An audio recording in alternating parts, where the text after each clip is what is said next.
Good afternoon, Frank. Hi, Professor. How are you? Okay, the rate of exciting events doesn't seem to slow down. Um, it's difficult to know where to start. Well, let me make. I know we had a chat before we started, but let me make one observation. Yes. I had spent 6 of the previous 10 days in London and in France. Everywhere I went, people were asking me about Donald Trump and could it be possible that he would be elected president? And my response was, yeah, it's entirely possible, actually, come to think of it. And there was just a sense of astonishment on the part of any listener. Well, that surprises me actually, both that you think that it's possible and that the people there were surprised at that because I got the impression from some of the things I've been reading that he has a lot of supporters in Europe. Well, But I don't know. They don't seem to be European supporters. Maybe they're or maybe American. they're They not. could be American voters living Maybe it, overseas. maybe it's Islamic State. I don't know. Well, I'll tell you, it really, it's very confounding and difficult to explain. I finally just basically said, don't blame me. I don't know. But I think we may have talked about this to some extent before, and I think there's just generally a crisis in our idea of democracy at the moment, Yeah, I'd say so. with Yeah. Corbyn in the Labour Party in England and various similar things going on in France and Germany. I think democracy, as America has been trying to promote it and spread it to the world, is not working as well as it used to. And the reason has to do with globalization. It's the democracy worked okay when people stayed in the where they lived and didn't move around, so they could vote from a constituency. And not everybody participated in the formation of public opinion, Hmm. but most people followed somebody else. Hmm. And now there's more and more participation in the development of public opinion, which means that people without information are having as much say as people with information. Uh, It's like the return of the Know Nothing Party in the United States from the 1880s. uh-huh. So, Uh, but I think a lot is also happening between Europe and America in the way people in Europe think about America. mhm. And I think that actually international relations are changing generally. Um, and it's difficult to know how to talk about this, but as I was thinking about this before I got your call, it seems to me that the way power works is different now from what it used to be. How so? Um, well, America has power, right? In that in the way we used to define it, power was the having the strongest army and the strongest military establishment, and so anything America decided to do, they could do. However, everything America has tried to do with its military for some time now has not succeeded, Hmm. and people are aware of that. And also, there's an enormous diversity of opinion in America about just exactly what America should be doing. And Obama has been trying to do everything by diplomacy and has become very unpopular. And people with votes in the democratic system are opposing him successfully. But still, he's very popular in some parts of the public, which means that there's something wrong about the system. Um, and I Well, think this is the beginning of a type of change that has to do with globalization that we're just now seeing the beginning of. And it's going to get more and more difficult, and it's going to be particularly difficult for America because America has such faith in its constitution hmm, and it's so difficult to change the way it works. Whereas in right. other countries, it's relatively not it's not easy, but it's relatively easy to change things.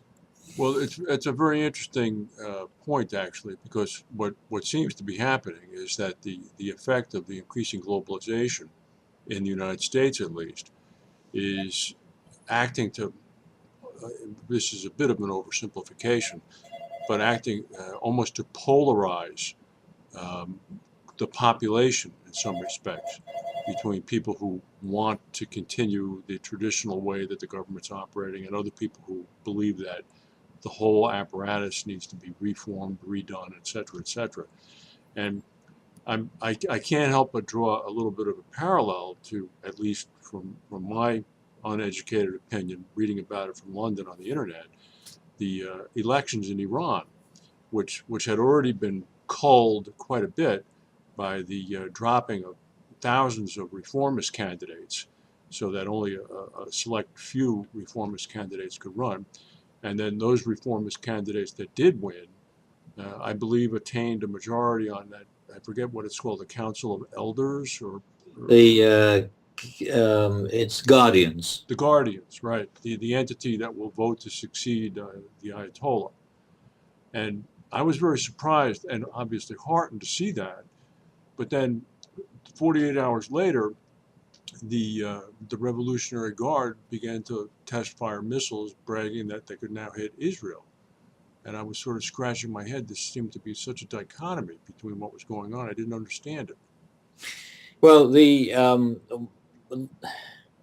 America and Americans generally, partly because of the way they're served by their media, have a very, what should I say, imperfect understanding of the way Iran works politically. You may have read the Constitution. It's on the web. It's easy to. It's fully accessible to everybody, and it's an amazing exercise in checks and balances. And despite what gets said about Iran in the media, there is no, despite the fact that somebody has the title of supreme leader, it's not an autocracy. Mm-hmm. A lot of people have different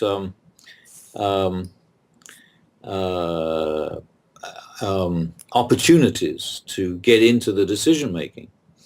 And the people that you've been hearing, you're referring to now, are the Revolutionary Guards, who do all report to the Supreme Leader.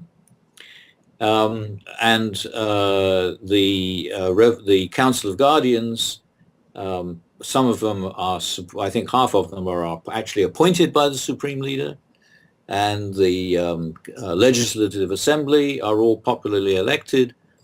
But they're all different groups of people that all play into the total decision-making process. Mm-hmm. And the biggest problem between America and Iran ever since 1978, when the revolution actually began, I mean, it culminated in January 79, has been that Iran sees no reason why it shouldn't have an equal voice in international affairs with everybody else, including America and Russia. And the people in this country, especially the people in the Senate who oppose the JCPOA, don't see things that way. They think that Iran should recognize its position as a country at a different tier of the International Organization of Security. Iran doesn't see things that way. If America has the right to have atomic weapons, why shouldn't Iran? If America has the right to defend itself, why shouldn't Iran? And while the Legislative Assembly and the President may be more interested in good relations with America than worrying about that sort of thing, the Revolutionary Guards, their first mandate is to defend the revolution. Right. And they're going to make sure that Iran has equal voice internationally. Mm-hmm. And after all, if America is giving arms all the time to Saudi Arabia, why shouldn't Iran have the same arms? Mm-hmm. I mean, this is so Iran is, in its own view, is only reacting to what America is doing. Right, right. And what America is doing, and I mean, despite the rhetoric that comes from President Obama, as noble and high-sounding as it is and well-intentioned as it is, I mean, let's face it, I mean, there is an undercurrent of American exceptionalism that still exists here. And there's an undercurrent of feeling that saying, well, hey, hold on. We're a country of 330 million people. We're the biggest economy in the world. Our military defense budget is bigger than the next 8 military defense budgets combined. You are not equal to us. I mean, there are people who believe that, and just articulating those words to my own ears, there's a part of me that sort of can understand that. No? Yeah. So, I mean, if China is to get into this discussion as well, mhm. where's it going to end up? And but so far, the argument between China and America about the South China Sea has been kept separate from the other issues. But sooner Right, or later, they're all going to come together. right, and I think that's where the porousness of societies and cultures as a whole now that have been demonstrated by increasing globalization. I think that's where this is going to come in, and I think people maybe 30 or 40 or 50 years from now may not be so ready to believe in something called American exceptionalism. Hmm. Well, I'm not sure that it's on too many people's lips at the moment. It's something that a few of us know, but I think it's subconscious for most people. Hmm. But I think that the whole way that power operates in the world has changed. There was a period um, which was mainly in the 1990s where nearly everything that got published by social scientists had the word power in the title. And when something like that happens, it always seems to me to be because it's changing and people are trying to hold on to it the way they think it was Hmm. and trying to understand what's going on. It's now disappeared. We don't see it so much. But I think that we really don't understand how power is operating in a globalizing world because it's no longer possible for any one country, despite their control of technology and people who are willing to go and fight. It's not possible to hold on to things, to stop things changing with that sort of method, as it always has been up until now. No, I think you're right. Uh, and it can only be done by talking, Hmm. by intensifying the interaction in ways that lead to better understanding of different people's objectives and possibly then persuading them to do things differently. But that's really the only way that we can do things now. Well, I agree that that is the long-term ultimate answer, but how do you see that playing out in Iran? How do you see that playing out, God forbid, in this country if Donald Trump becomes the president? I mean, who's going to be talking to whom, and what are they going to be saying?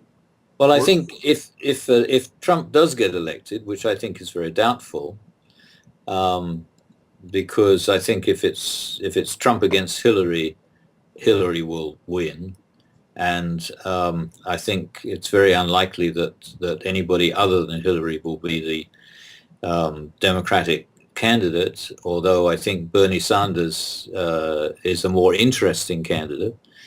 And I don't think that the Republicans have a viable candidate, which is no, absolutely amazing for it a is. political party in a country like this. Yeah.